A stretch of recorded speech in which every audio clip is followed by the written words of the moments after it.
Hello, everyone. My name's Rach. I'm a very grateful, recovered alcoholic and addict. I'm really happy to be here with you today. We're about to launch into a course of vigorous action.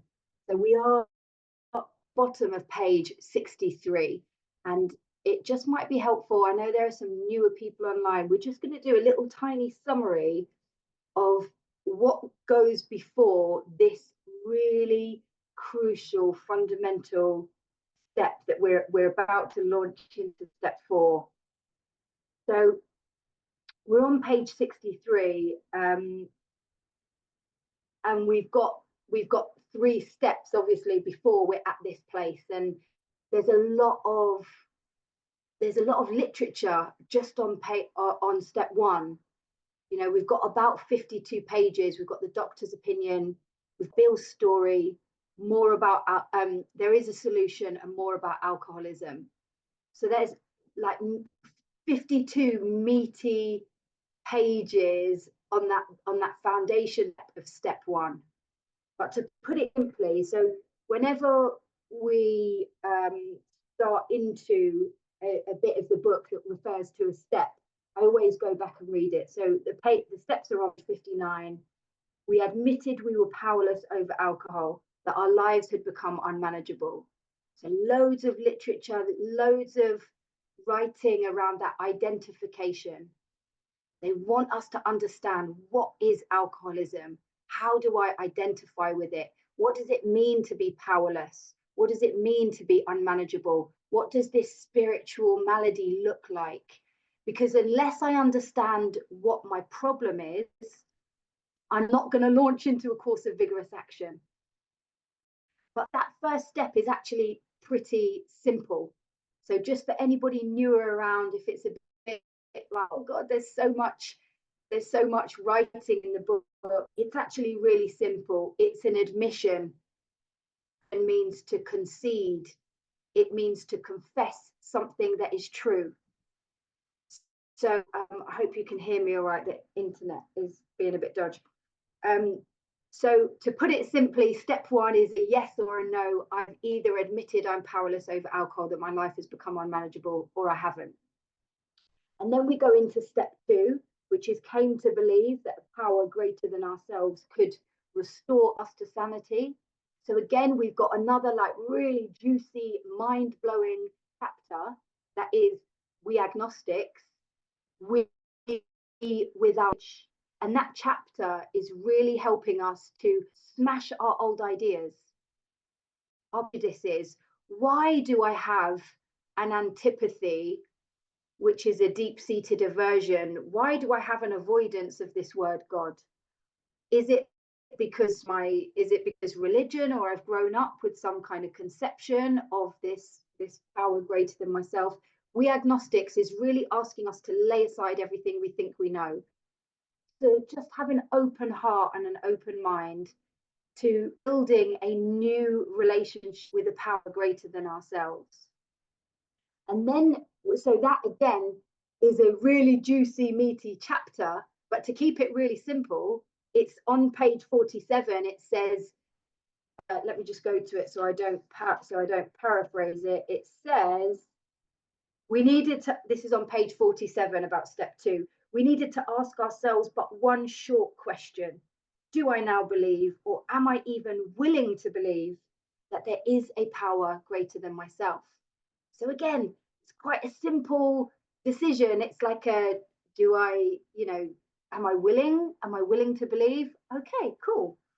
So then we go into step 3, and I just want to say a massive shout out to Kristen, who come to me for the past 2 weeks, and she broke down step 3, and we've gone over those pages, which is all about self. What happens to my life when I run the show myself? I literally upset everyone. I'm always in collision with something or someone. I'm the actor trying to run the show, trying to arrange the people, the stage lights, the characters, and I end up in misery. I end up here, where well, actually here is like the greatest thing that has ever happened to me. burned my life to the ground before I got here. So step 3, made a decision to turn our will and our lives over to the God as we understood him. So this is such a massive decision to make. I don't actually quite know yet how my will and my life over to the care of God, because I haven't worked the rest of the steps. But this decision is something that I can keep on continuing to make. And it's really going to drum it home in step 3. It says, after the step 3 prayer on page 63, it says, am I, again, so I'm not paraphrasing it, this is just beneath the step 3 prayer, and it says, we thought well before taking this step, making sure, I've got a big fat question mark in there, am I ready to make this step, that we last abandon ourselves, just abandon ourselves, but abandon ourselves to him, capital H. So if you notice throughout the book, it's always asking me the same thing. Am I willing to let go? Absolutely, completely, utterly. Abandon means to leave something behind, never to return. So step 1 is a bit of an acceptance step.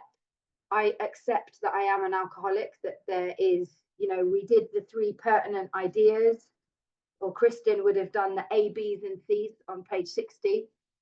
Step 2 is, have I got a will to believe that there is a power greater than myself that can restore me to sanity?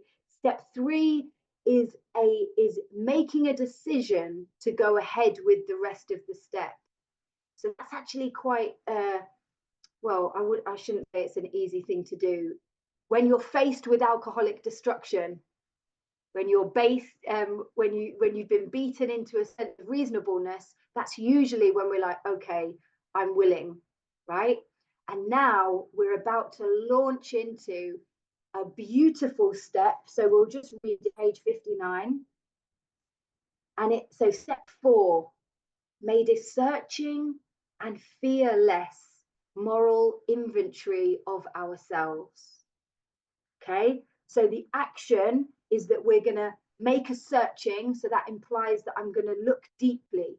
I'm going to search for the truth. I'm going to face the truth. I'm going to find the truth. So made a searching. I always love the fact that even though this step is actually, it's got a lot of fear mongering around it. People are like, oh, it's like the relapse step. People procrastinate a lot. I did it. I procrastinated the first time I did it. I don't know why, because I had a fear of it. But actually, the irony is that it tells me in the step that I'm going to make a searching and fearless moral inventory. So without fear, if you think about the word moral, it means right and wrong. Okay. And an inventory is simply a list. So sometimes when we're working with sponsees, there can be whole kind of, fear and assumption and prejudice around this step. Let's keep it simple. We're going to write a list. We're going to do it fearlessly and thoroughly. And I love to call the freedom steps. This is where I learn how to get free from the bondage of self. This is where I learn my character defects. Well, I start to, 4 and 5, is I start to learn what has been blocking me, where I have been running into the same problems in every relationship, in every circumstance in my life, my own behavior. So we will carry on from page 63. So next, we launched on a course of vigorous action. Vigorous means energetic, forcefully, with effort. And if you think of like a launch pad, a rocket launch. So again, the book always gives us the clear-cut direction. It's only when I don't listen to it, or don't, I try to do it, find an easier, softer way, that I'm not following that direction. It says launched out onto a course of vigorous action. So the first time I went through the steps, I did my step 3 with my son, and then we did step 4 on our next session, and she gave me 2 weeks out my sheets. This is no offense to her whatsoever. Absolutely. I love that woman with all my heart. My third sponsor did step 4, right, step 3. We got on our knees and we prayed together. And then she's like, okay, now we're into action. Yeah. So next we launched out on a course of action, the first step of which is a personal house cleaning, which many of us had never attempted. You could add a little question mark in there, because I know personally I had never attempted to look at my mistakes. I had owned outwards. My drunken, smashed glasses always told me what you did, behaved in a certain way because of what you did. I didn't take any responsibility. So this is, a chance for us to look at ourselves, because we can't change the world. We can't change the past. We can't change other people. Or we can try, but it doesn't work. Only God has that power. So though our decision was a vital and crucial step, so this is our step 3. If you think of these words, vital, life-giving, absolutely necessary, crucial, can't do without it. So we have to do this step 3. Remember, they emphasize how important it is that it says, if thoroughly and honestly made, a great effect can be felt at once. So yeah, vital and crucial step. It could have a permanent effect. So this is hopefully, I've squiggly underlined permanent, because this is what is on offer. Permanent recovery. You see, I understand that step 1 says that if I pick up, I can't control the amount I take. So what I'm looking for today is permanent recovery. To get permanent recovery, I need to be able to stay spiritually fit. And that means I need a willingness to go through with the work. So it could have little permanent effect unless at once, I've squiggly aligned that, at once, followed by a strenuous effort to face and to be rid of the things in ourselves which had been blocking us. So even this sentence, it's quite juicy, isn't it? Because it's saying, so though our decision was absolutely vital and crucial, it's going to have no permanent effect unless at once, so straight away, followed by strenuous effort. Because my head is going to try to avoid the truth. My head is going to try to, avoid it, basically. I don't want to face it, but I have to be willing to go to any lengths for my recovery, otherwise it won't work. And to be rid of, I like that, because this is a reminder of once I show up and start putting the work in, God will remove these things. Be rid of means get rid of, not come back. But I mean, character defects, they can come and go, can't they?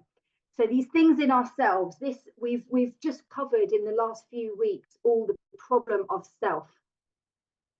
And I love the fact that it says in ourselves, which had been blocking us. Again, that's me taking the responsibility. I can't continue to blame others for my own behavior, my thoughts, my feelings, my actions. It's the stuff in myself that has been blocking me. Because when I'm spiritually fit, it doesn't matter what you say or what you do. I've got a connection with God. I don't feel so bothered by people when they do things, but when I'm blocked, it's like, and this is what we have to master. It says our liquor was but a symptom. So we had to, my sign. Oh, let me just find it. I think some people in the book study might not have seen it. Here we go. Pow, pow. Had to is a must. We had to get down to causes and conditions. So this I never used to understand it when people said, what my liquor was a symptom. What does that mean? That means I have a condition of my mind, my body, and my soul. And my liquor, or my drugs, whatever I used to use, was an effect of that, me trying to numb that pain, me trying to avoid that. The real problem was a spiritual malady tallied up with a mental obsession and a physical allergy. All of those components together meant I nearly drank and used myself to death, like so many of us do, right? Because of the illness. It's not normal that people would drink in such copious amounts that their organs start to fail, that they stop eating, that they isolate, that they don't drink water, that they, it's not healthy. It's the illness, isn't it? So we had to get down to causes and conditions, and this is why this step is so crucial. And we may have experienced it ourselves, or even if we haven't experienced it ourselves, I can pretty much guarantee somebody who tried to skim over this step, tried to avoid telling the whole truth, or try to avoid writing down the whole truth. It just doesn't work. Secrets keep us sick, right? So therefore, we started upon a personal inventory. I've squiggly underlined personal. Have you ever found yourself taking somebody else's inventory? Why are they're so selfish? They said, there's no point in this. There's no point in this. I need to be checking myself out because, yeah. So this was step 4. Now it's going to talk about the kind of inventory which we're going to do. A business which takes no regular inventory usually goes. So this is a great simple analogy. It says, taking a commercial inventory is a fact-finding and fact-facing process. I love that line. I've circled the word fact in both. I've also squiggly underlined it. Fact-finding, fact-facing. I'm finally going to see the truth. And they're comparing it to a business analogy because it's quite clear-cut, isn't it? If I had a shop, had a dairy shop, and I let my cheese and my milk and my yogurt go moldy, no one's going to come in and buy the produce. My business is going to go broke.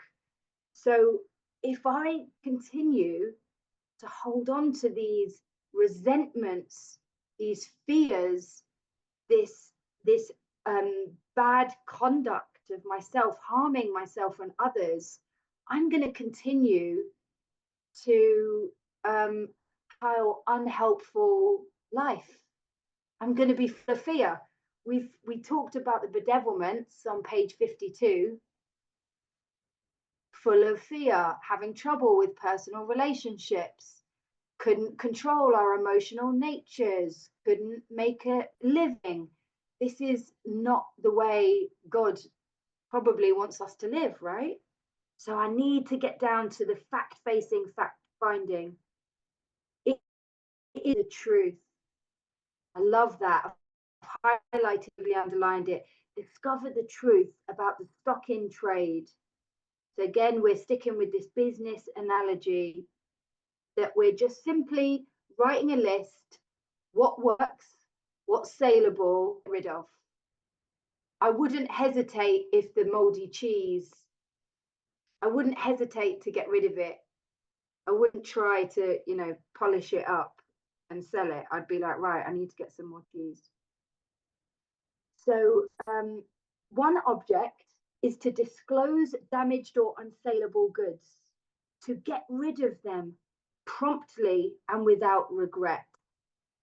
Now this line is good, isn't it? Because it's like, isn't it funny? Isn't it interesting how, because we're talking about character defects here.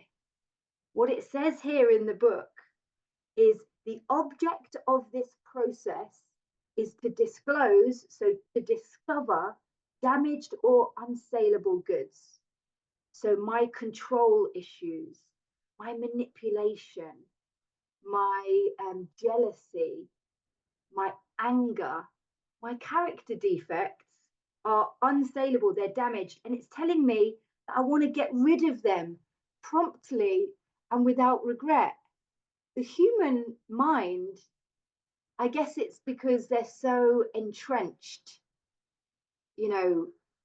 I guess we've been holding on to them for so long. And this is why step 10 and 11, our nightly review and our spot check inventories are so important, because otherwise I won't catch when I'm acting out in my character defects.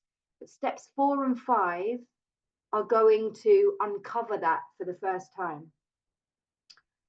So promptly and without regret, if the owner of the business is to be successful, and in my original book, I've put in life, the owner of the business is to be successful, he cannot fool himself about values.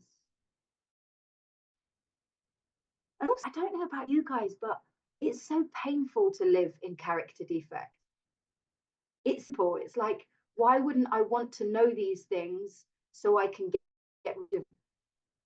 So again, if we can encourage our sponsees to really embrace this process, like, don't you want to know the things in your life that have been objectionable?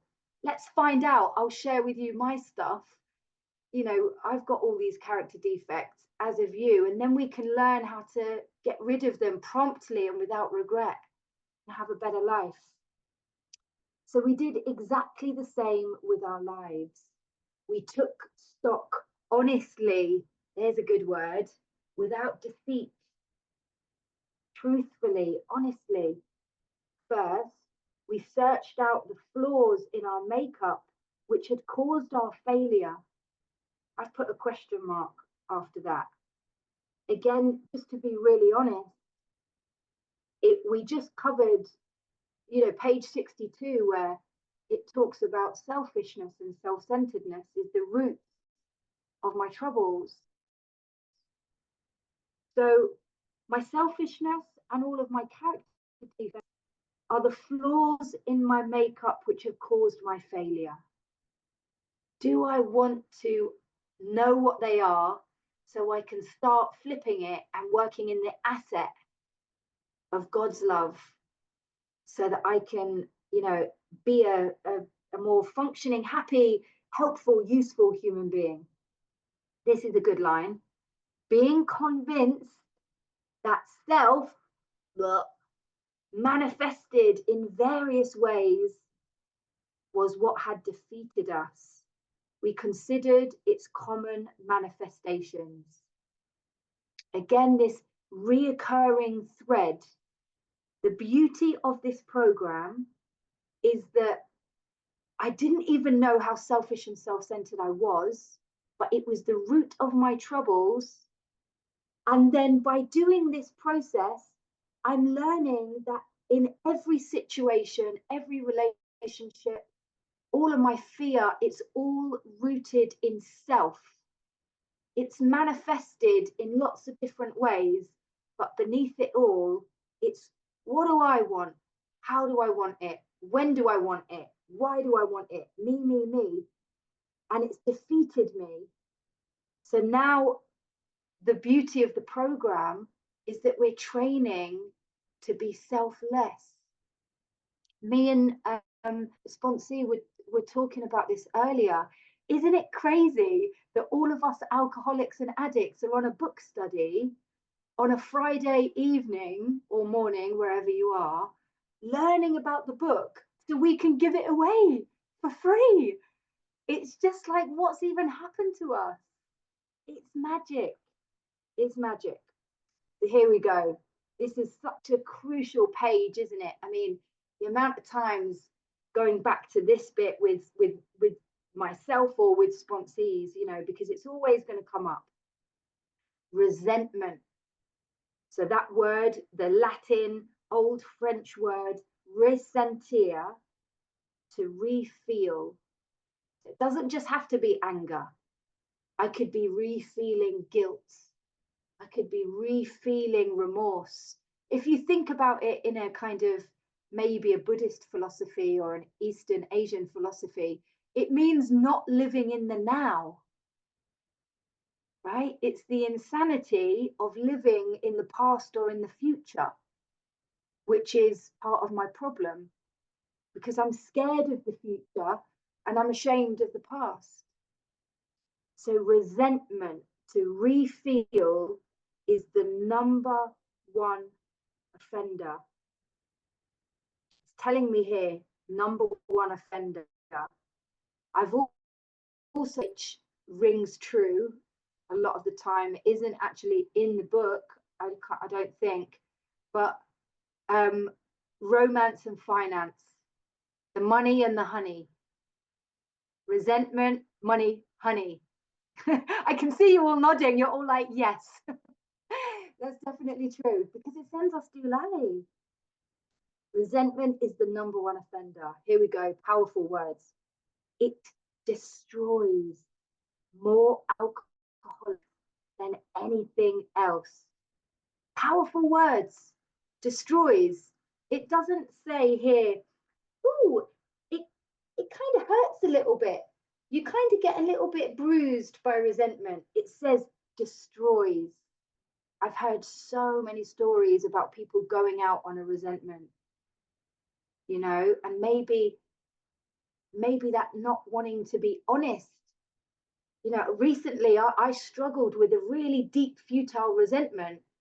And in my head, I was thinking, I don't want these people to know what I'm thinking because it's really unspiritual. And it's that kind of, but obviously we have to be honest. We have to do inventory. So it destroys more alcoholics than anything else. From it stem all forms of spiritual disease. And I put a line through that word, dis-ease, uncomfortability, disease. I love the fact that it says from it stem all forms. So again, it's like another growth analogy. You know, the selfishness and self-centeredness is the, and there's lots of references in the book. His roots grasp new soil. There's loads of references to growth. This is saying from this resentment stem all forms of spiritual disease. So I think of like a disease multiplying and growing and expanding and taking over. You know, a disease starts as a little cut and then spreads and gets bigger and worse if untreated. And a little fun fact for anyone who's interested, this is the place in the big book where it says, I hope you can hear me all right because it's saying that internet is unstable. Is it okay? Yeah? Okay. So it refers to disease once in the 164, is what page it's on. It refers to what we have as an illness 14 times in the book. And I just like the fact that illness is like I don't know, maybe it's just, a bit whatever, but I think disease sounds a bit like an infection, like I'm diseased, whereas an illness is, I can't help it, I've got an illness. Anyway, so for we have not only been mentally and physically ill. So remember, in this book study, we always highlight where just how many times it's told me mind and body, mind and body, mind and body. They really want me to understand that I'm mind and body.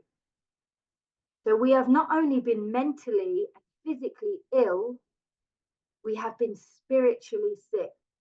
The spiritual malady is overcome, and it is an illness, it's a disease, it's is overcome. We straighten out mentally and physically. So again, it's mind, body, and spirit. And that mind, body, and spirit, recovery, unity, service is something that I hear so many alcoholics and addicts relating to, saying, actually, I've always been seeking this mind, body, and spirit. But for some reason, I was seeking it in the wrong places. So in dealing with resentments, we set them on paper, okay? Clear-cut direction. We listed people, institutions, or principles with whom we were angry. We asked ourselves why we were angry. In most cases, it was found that our self-esteem, our pocketbooks, so my self-esteem is how I view myself, our pocketbooks, my money situation, our ambitions, how I wanted things to go, our personal relationships, again, how our personal relationship affects me, not how it affects us or you, including sex, were hurt or threatened. So we were sore, we were burned up. So again, this is all about myself, right? This is all about how I'm impacted by these things around me. And when I learn that it's not other people's actions or words that's affected, it's how it impacts on me, then I can start to see the selfishness in it. I can start to see that I am controlled by external things. I'm living in la la land, that I'm going to be happy when everything goes my way and everyone does what I want them to do. Never going to happen. So it's no wonder that I'm restless, irritable, and discontented, because I'm just living on other people's behavior and words towards me. So it says, on our grudge list, we set opposite each name our injuries. Was it our self-esteem? They're telling us again, okay? Our self-esteem, our security, our ambitions, our personal or sex relations which had been interfered with. We were usually as definite as this example. So I love the fact that they've done this example here for us, because it shows how simple and how concise this writing is. And you may have experienced this, or you may have heard other people talking about different ways of doing inventory, and I'm fascinated. I always want to learn how people have worked the steps. But if we're going to be clear-cut direction out of the book, it's very simple, right? Column 1, I'm resentful at. Simple. Who am I resentful at? Column 2. So we'll put together So I'm resentful at Mr. Brown. Why? The cause, his attention to my wife. It's affected, so in column 3, it's what it affects. They've told us our self-esteem, our security, our ambitions. A lot of people get stuck on the ambitions. The ambitions is just how I wanted things to go. So I might have a resentment with my brother, family member, my ambition. I see you smiling, Rob. Everyone's like, yeah, brother, he was on my list as well. You know, my ambition that was that my brother was the big, protective, responsible, caring big brother that took me under his wing and protected me. That wasn't my experience. My brother had his own stuff going on, you know, and so that's my ambition. It didn't go the way I wanted it to go. So if I'm affected because I've got a vision, hasn't worked out, then it's definitely affected my ambition. So his attention to my wife has affected his sex relations, his self-esteem, so how he views himself, remembering that he's an alcoholic, so he's not going to be feeling good about himself and the fact that his wife is getting this attention from somebody else. It's also affected his fear because his self-esteem isn't good. Cause told my wife of my mistress. I mean, the cheek of it. It's great for all of us to get our resentments down, right? It doesn't matter how. I don't know. I can see a couple of you smiling. Like, did you write down your resentments? And when your sponsor pointed out, okay, so you've got a mistress, but you're resentful at the person who told your wife about your mistress. So sometimes these things are, you know, unbelievably irrational, but it's really important that we still get them down because we need to understand our stakes in that, and we need to be able to get over the delusion, you know, because I don't know about you guys, but I was utterly insane when I came in. Thought I was right, you were. So it's affected his sex relations, his self-esteem, and his fear. And Brown may get my job at the office, which again has hid his self-esteem and his fear. Mrs. Jones, she's a nut. She snubbed me. She committed her husband for drinking. He's my friend. She's a gossip. So again, affected his personal relationship and his self-esteem and his fear. My employer, unreasonable, unjust, overbearing, threatens to fire me for drinking and padding my expense account. Again, I think it's a brilliant example because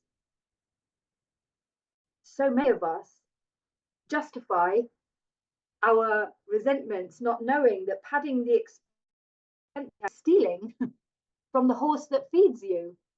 But to us in the madness, it's like, well, you're being overbearing. You're threatening to fire me, which makes me feel scared. It's me. So again, it affects self-esteem, fear, and security. Finally, my wife misunderstands and nags, likes Brown, wants to put house in her name, affects his pride, his personal and sex relations, and his security and fear. So one of the things that has shocked me over the couple of years that I've been in recovery is just how much misunderstandings can happen around doing the inventory process.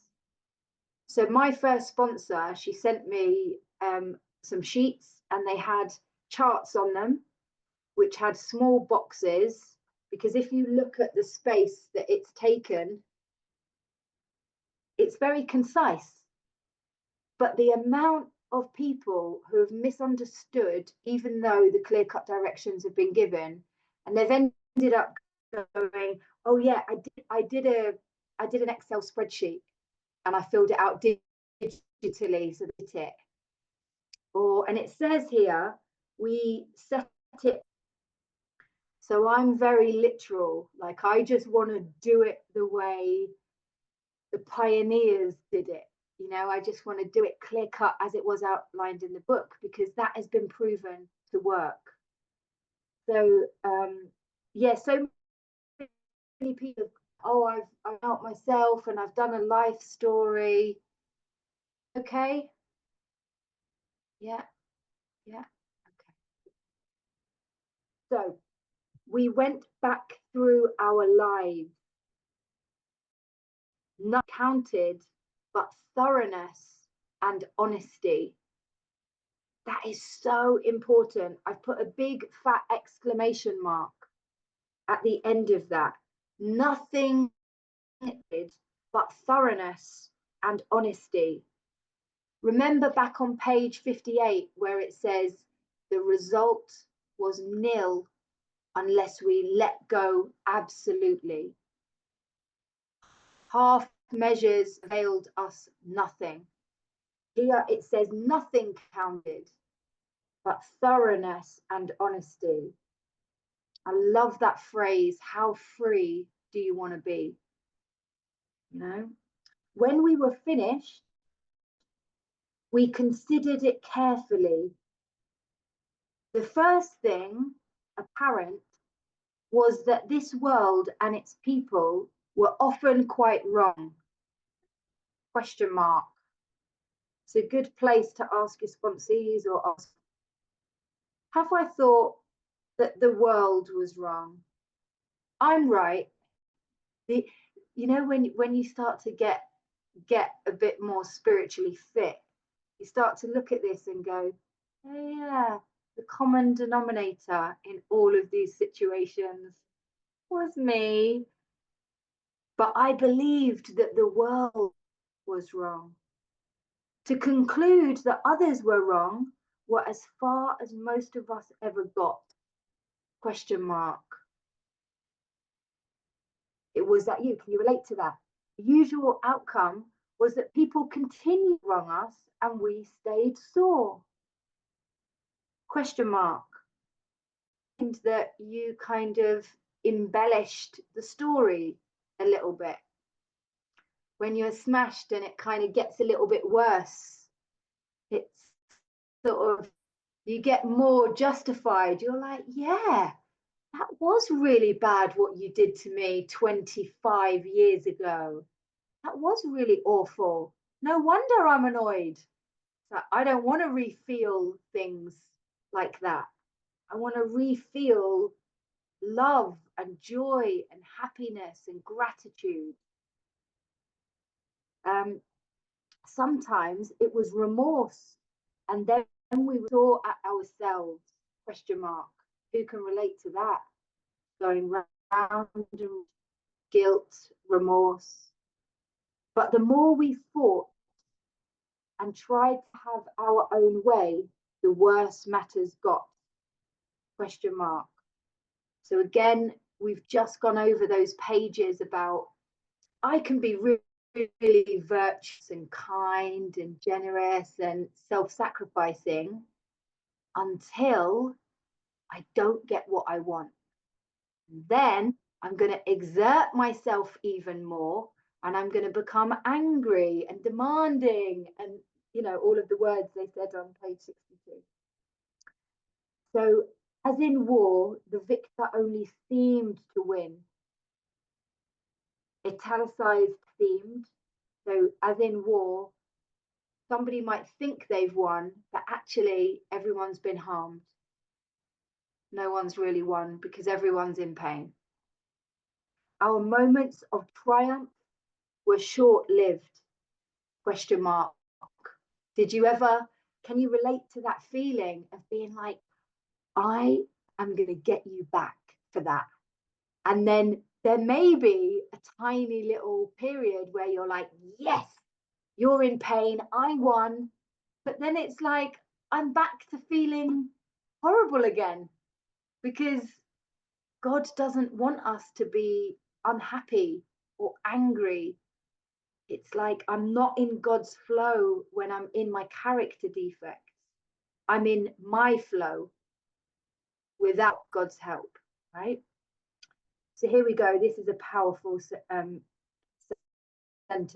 It is plain that a life which includes deep resentment leads only to futility and unhappiness.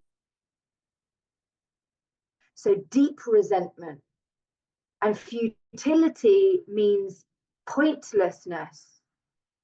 So pointless and useless and unhappy. So again, I remember actually feeling like I don't have that many resentments.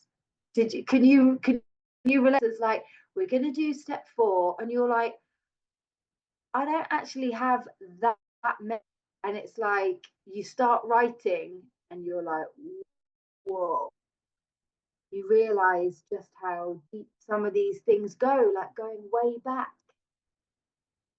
So to the precise extent, oh, this bit's a burner. To the precise extent that we permit these, wiggly underlined the we, I've permitted them, I've allowed them, do we squander those that might have been worthwhile? That's so ouchy. It scares me to think how much of my life I've wasted in resentment and fear. If we could tally it up, if we could tally up that time of take away the re-feeling, the regurgitating, the reliving the past, to remember through the warped, alcoholic, drugged out glasses, illusion, it says to me in a minute, fancied or real, but this is a really good place actually to come back to if you feel like, I'm reminding myself as I'm saying it, like when you're ruminating on something painful, you know, to the precise extent that we permit these, do we squander the hours that might have been worthwhile? Question mark. And then just thinking about the short time that each and every one of us are on this planet. What have we got? Like 90, maybe 100 years, if if we're lucky, squandering the hours that might have been worthwhile. I find that sentence quite hard to swallow. But with the alcoholic, whose hope is the maintenance and growth of a spiritual experience. So this hope, the word maintenance means to like keep in the same place, right? But I love that it says growth. Some people call steps 10, 11, and 12 the maintenance steps. I like to refer to them as the growth steps. So we're growing a spiritual experience. Now, what I also love about that concept is that it never has to end. If I am willing, I can always grow with my spiritual growth. Even I'm in a painful place. I can look on the screen now, and I know that there's a couple of us now going through incredibly painful things at the moment. Challenging, heart-wrenching, sad, painful things. And I also have heard the most miraculous story and the experiences myself of getting through those bits of pain and grief, clean and sober, has been like the touchstone of a new level of clarity and love and light and gratitude. And when I use that as an asset, that someone will show up and go, oh my God, I've had the worst experience. And you're like, me too. This is how I got through it. And we use it as a gift to help someone else have hope. So it says, but with the alcoholic whose hope is the maintenance and growth of a spiritual experience, this business of resentment is infinitely grave. Oh, I love that warning. Now, on the rest of this page, we've got loads of deathly words. I'll emphasize them. But the fact that it says infinitely grave means limitlessly. Grave means like a gravestone. It means serious. It means harsh. It means deathly, doesn't it? Grave. Infinitely grave. We found that it is fatal. There's another deathly word. Killer. Fatal. Will kill us off. Because just told me on the page before that resentment is the number one offender. And that resentment, if I don't do inventory on the resentment, it will grow and fester and snowball. And that cunning, baffling, powerful bit of my illness will start saying to me, you're right. They are bang out of order what they said or did. You have a right, and then it gets worse, doesn't it? So it's fatal, because if I pick up a drink or drug, I'm out the door. And if I'm out the door, I don't know if I'm going to come back. I don't know if or when. So for when harboring, now think of the word harboring, just sitting there, harbor, a ship in harbor. So I'm holding on to, I've got this resentment roped, it's linked to me, it's leashed, it's not going far away. For when harboring such feelings, we, again, ouchie, ouchie, we shut ourselves off from the sunlight of the spirit. And the thing is, it's so, for those of us in this room now that know exactly how it feels to have a deep, futile resentment, it can be so hard, can't it, to get into the sunlight of the spirit. But unless I am willing to show up action, I'm either going to go slowly towards the sunlight of the spirit, or I'm going to go deeper into my insane thinking and my alcoholism. And that is dangerous. So it says, the insanity of alcohol returns and we drink again. Question mark. Is that your experience? Can you relate to that? The madness can start off with a resentment. And with us, to drink is to die. Deathly word. And in my original book, I've got spiritually or physically. Because when I'm stuck in a resentment, I'm not spiritually well. I'm spiritually dying because I'm not in the sunlight of the spirit. I've got this life and health and family and job or whatever. And I'm just like, ugh. I'm just obsessed with what isn't going my way. Selfism. So if we were to live, had to, oh, pow, there's a must. We had to be free of anger. The grouch and the brainstorm were not for us. They may be the dubious luxury of normal men, but for alcoholics, these things are poison. Deathly word, poison. What time are we on? We've got 4 more minutes. I'll carry on reading. We turned back to the list, for it held the key. I love that.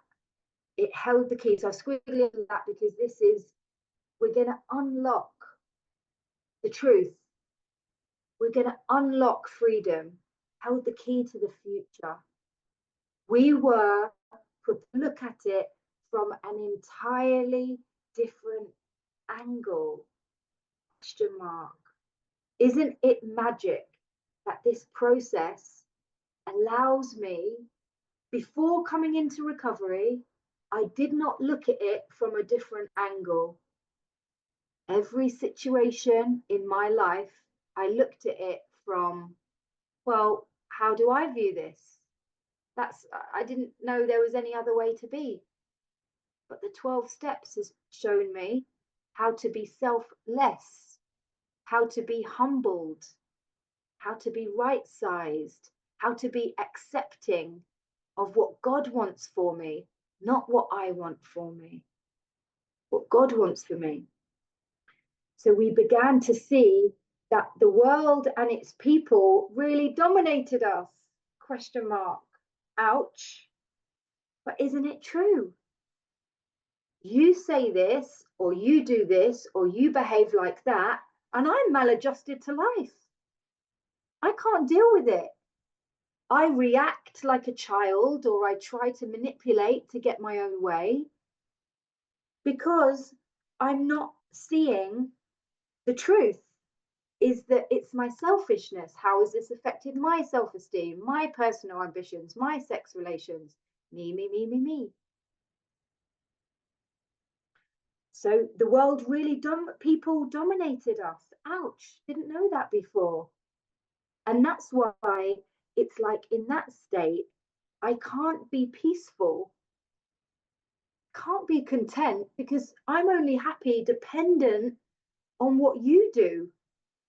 If you do what I want, I'll be good, I'll be happy. If you don't do what I want, whoa, I'm going to throw a hissy fit. It's embarrassing, but it's true, and we can relate to it. It's all good. We're sharing together. So here we go. In that state, the wrongdoing of others, this is a bit of a burner, fancied or real. You might want to make that bit pop on your page. And I've got it squiggly underlined, highlighted, and a big fat question mark. Now, just as a little show of hands before we finish, who has been convinced that they are right, that a situation, a person, or something is exactly as they have fantasized that it is, and then found out that they were wrong? Show me. Who's had that experience?